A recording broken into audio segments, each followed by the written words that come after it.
छोट्या पडद्यावरील लग्नाची बेडी, स्वामिनी यांसारख्या मराठी मालिकांमधून घराघरात पोहोचलेली लोकप्रिय अभिनेत्री रेवती लेले आणि कौशिक भिडे 20 फेब्रुवारी 2026 रोजी लग्नबंधनात अडकले। काही महिन्यांपूर्वीच रेवती लेलेने सोशल मीडियावर होणाऱ्या जोडीदारासोबत फोटो शेअर करत तिच्या नात्याची कबुली दिली होती। अशातच नुकत्याच दिलेल्या एका मुलाखतीत दोघांनी पहिल्या भेटीचा किस्सा सांगत प्रेमाचा प्रवास उलगडलाय। त्यामुळे हा प्रवास नेमका कसा आहे हे जाणून घेण्यासाठी लोकमत फिल्मीचा हा व्हिडिओ शेवटपर्यंत नक्की पहा।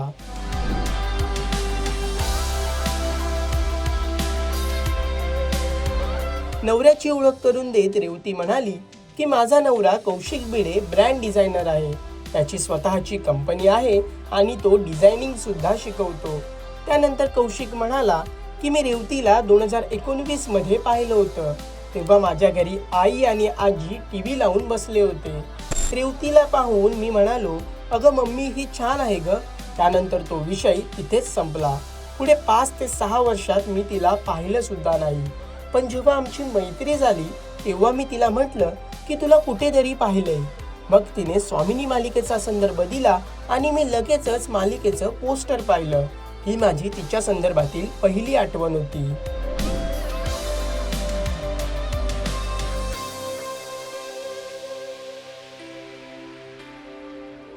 मग पुढे रेवती म्हणाली, जेव्हा आम्ही पहिल्यांदा भेटलो तेव्हाच मला जाणवलं। त्यानंतर दुसऱ्या दिवशी आम्ही परत भेटलो। मग 5 ते 7 दिवसांनी तो परत मुंबईत आला। मग पुन्हा आम्ही डिनरला एकत्र गेलो। सुरुवातीला आम्हाला वाटलं की लॉंग डिस्टन्स नातं आहे, तर कसं होईल वगैरे अनेक प्रश्न मनात आले। पण गोष्टी छान जुळून आल्या आणि मग त्यानंतर 6 ते 7 महिन्यात आमचं लग्न ठरलं। या सगळ्या गोष्टींची कल्पना मी माझ्या घरच्यांना दिली होती। पहिल्या भेटीनंतर मी माझ्या आईला सगळं सांगितलं होतं। आम्ही थेट लग्नाचे फोटो शेअर करणार होतो, पण मी म्हटलं अंगठीचा फोटो तरी आता शेअर करूयात। या फोटोजमध्ये कौशिकचा चेहरा दाखवलेला नव्हता, तरीही कमेंट्समध्ये बऱ्याच जणांनी याला ओळखलं।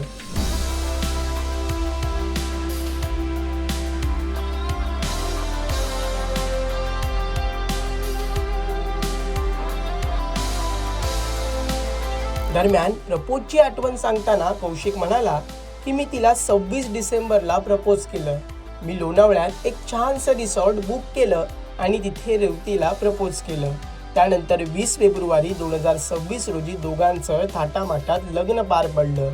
विशेष बाब म्हणजे आमच्या नात्याचा पाया मैत्री असल्याचं रेवती आणि कौशिक आवर्जून सांगतात। रेवती लेले आणि तिचा नवरा कौशिक भिडे या दोघांनी पुण्यात लग्नगाठ बांधली। यावेळी दोघांनीही पारंपरिक मराठमोळा पोशाख परिधान केला होता।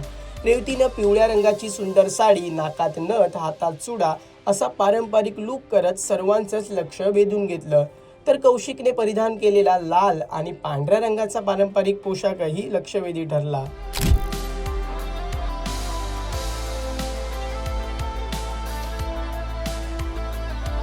प्रेक्षको, रेवती लेले आणि कौशिक भिडे यांची लव्ह स्टोरी तुम्हाला कशी वाटली हे आम्हाला कमेंट करून नक्की कळवा। आणि मनोरंजन क्षेत्रातील महत्त्वाच्या घडामोडी जाणून घेण्यासाठी लोकमत फिल्मीला सबस्क्राईब करायला विसरू नका। पाहत राहा लोकमत फिल्मी।